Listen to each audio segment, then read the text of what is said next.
Student, स्वागत है आपका हमारे YouTube channel education point coaching classes में।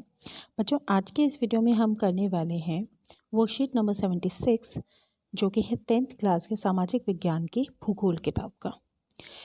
23 जनवरी की ये वर्कशीट है। तो आइए शुरू करते हैं बच्चों इस वर्कशीट को। बच्चों, इस वर्कशीट में आज हम करने वाले हैं राष्ट्रीय अर्थव्यवस्था की जीवन रेखाएं पाठ की पुनरावृत्ति।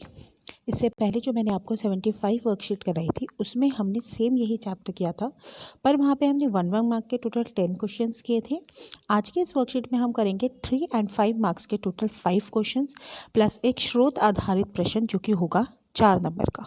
तो शुरू करते हैं बच्चों इन प्रश्नों के उत्तर जानना। सबसे पहला, जनसंचार के साधनों से होने वाले कोई 3 लाभ बताइए। इससे जो 1 मार्क वाले क्वेश्चन किए थे ना, उसमें हमने किया था यातायात के साधनों के बारे में। आज का जो पहला क्वेश्चन है वो है जनसंचार। जनसंचार यानी कि जिसके थ्रू सूचनाएं प्रदान की जा सके, 2 व्यक्ति जो दूर बैठे हैं वो भी आपस में अपने विचार प्रकट कर सके। तो सबसे पहला तो जनसंचार के साधनों से सूचनाएं प्राप्त होती हैं। दूसरा, जनसंचार के साधनों जैसे कि टीवी, यूट्यूब और आदि से हमारा जो ज्ञान वर्धन होता है, हमारी जो नॉलेज है वो बढ़ती है।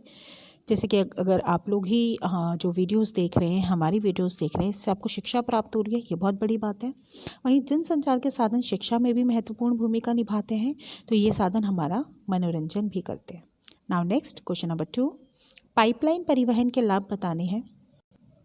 तो सबसे पहली बात ये बात तो है कि पाइपलाइन जो है जब उसको लगाया जाता है तो उसकी प्रारंभिक लागत बहुत ज़्यादा होती है, लेकिन बाद में ये सबसे सस्ता परिवहन बन जाता है। वैसे सबसे सस्ता परिवहन जो है वो हमारा वायु मार्ग है, लेकिन पाइपलाइन की जो रख रखाव है उसकी लागत कम होती है, इसलिए ये फिर भी ठीक है। इसे पहाड़ी क्षेत्र में, समुद्री, कहीं भी इसको बिछाया जा सकता है, तो आसान भी है कहीं भी इसको लगाना। नाउ क्वेश्चन नंबर 3, सड़क परिवहन रेल परिवहन से अधिक महत्वपूर्ण क्यों है। इस प्रकार का प्रश्न हमने लास्ट जो हमारी वीडियो थी उसमें भी किया था। तो सड़क परिवहन के निर्माण की लागत कम होती है, रेल की ज़्यादा होती है। सड़क पर का निर्माण किसी भी क्षेत्र में किया जा सकता है, लेकिन रेल आप किसी भी क्षेत्र में नहीं बिछा सकते। कम दूरी के लिए हम सड़क का ही परिवहन का प्रयोग करते हैं। ऐसा तो नहीं हम रेलगाड़ी करते हैं। अगर हमें दिल्ली में कहीं जाना है या एक ही शहर में कहीं जाना है तो हम सिर्फ क्या करेंगे, सड़क परिवहन का प्रयोग करेंगे। साथ के साथ कम व्यक्तियों में कम सामान के लिए हम सड़क परिवहन का इस्तेमाल करते हैं, और ये door to door service provide करता है, द्वार से द्वार सर्विस देता है।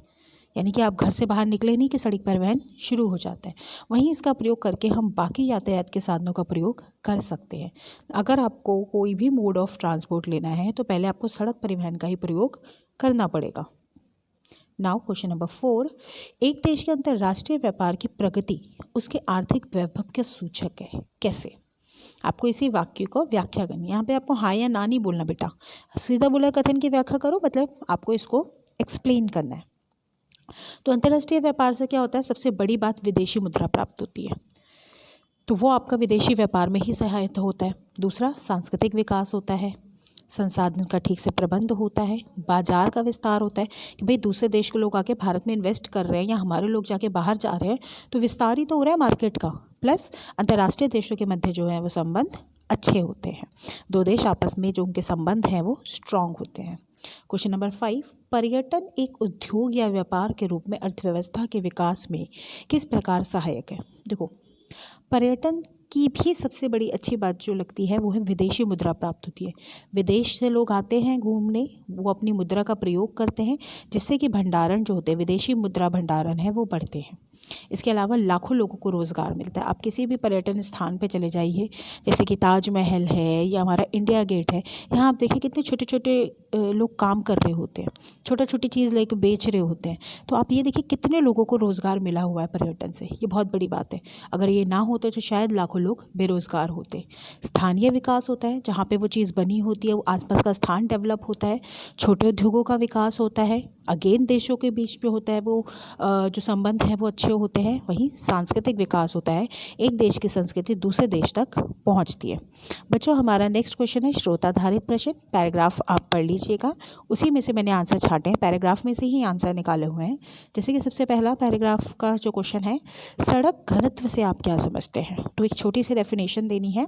प्रति 100 वर्ग किलोमीटर क्षेत्र में सड़कों की जो लंबाई होती है उसको हम कहते हैं सड़क घनत्व। यानी कि 100 किलोमीटर के अंदर, वर्ग किलोमीटर के अंदर जितनी भी सड़कों की लंबाई है टोटल, वो हमारा क्या कहलाएगा, सड़क घनत्व।